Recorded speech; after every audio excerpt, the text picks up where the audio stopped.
Talagang sinasabi ko sa kanila, tapos na yung panahon ni Duterte, let's move on. Pero masisisi mo ba sila? Kasi nung panahon ni Duterte, may kapayapaan sa mga komunidad.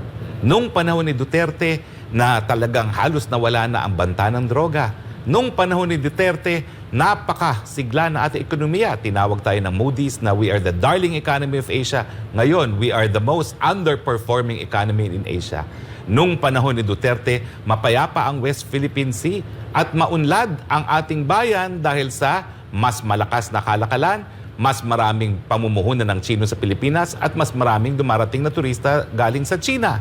Nung panahon ni Duterte, ang bigas, talaga naman pong hindi naman tumaas sa ganitong kataas at binantaan pa ni Presidente Duterte yung mga traders na nagiging dahilan para tumaas ang presyo ng bigas. So, hindi natin masisisi na excited ngayon ang ating mga tao na may posibilidad na 3 Duterte ang pupunta sa Senado. Lalo na talagang, alam mo, ang Senado, talagang tinitinglayan at dyan talaga yung mga heavyweights ng Philippine politics, mga independent republics ang tawag natin dyan. No? So, naintindihan natin kung saan nanggagaling yung excitement na yan dahil na rin sa frustration dito sa administrasyon nito, no? Unang-una na nga yung napakong pangako na 20 pesos kada kilo na bigas. Nasa na po yan, no?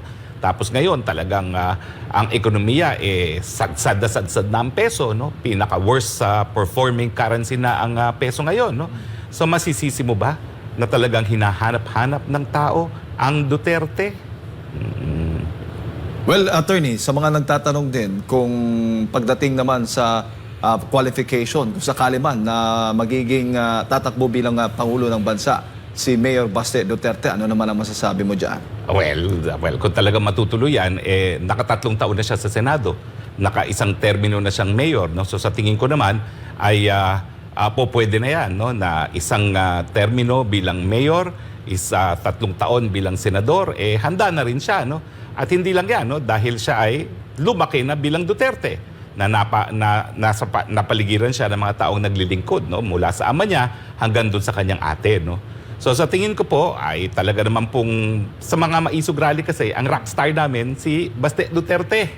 Talagang pinagkakaguluhan mo yan, parang artista. Hindi lang dahil sa kanyang itsura, kundi dahil sa kanyang paninindigan. Matindi paninindigan niya. Kung magsalita yan, pipikit ka, parang ama niya nagsasalita. Walang pagkakaiba. Asahan na natin, attorney, nababanatan yan dahil nga may deklarasyon na. Pero hinihintay natin ng opisyal na pahayag mula sa mga mag-amang Duterte.